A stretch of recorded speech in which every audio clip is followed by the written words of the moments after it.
สวัสดีครับพบกับต๋องดีเอ็กแคตเตอร์นะครับวันนี้จะพาทุกท่านมาดู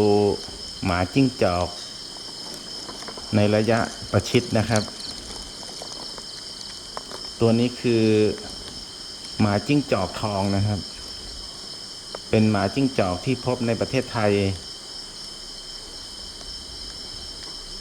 วันนี้เรามีโอกาสถ่ายได้ในระยะค่อนข้างจะใกล้มากเลยนะครับดูหน้าตาใกล้ๆเขาครับ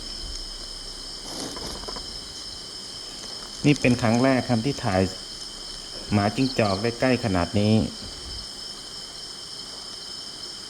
ปกติเขาจะค่อนข้างจะระแวงหรือไม่ก็หลบซ่อนค่อนข้างจะมิดชิดนะครับ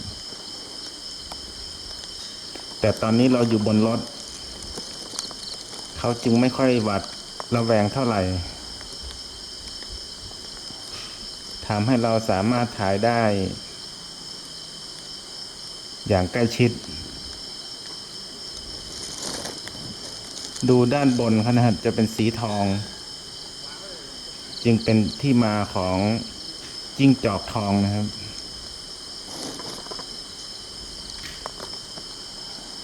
ไปแล้วครับโอ้หางด้วนด้วยนะครับตัวนี้เป็นจิ้งจอกหางด้วน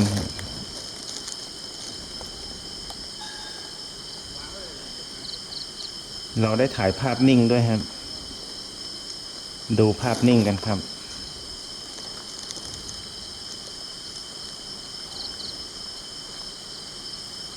ได้ถ่ายใกล้ๆขอบคุณที่ติดตามรับชมฝากกดไลค์กดแชร์และกดกระดิ่งแจ้งเตือนด้วยนะครับสวัสดีครับ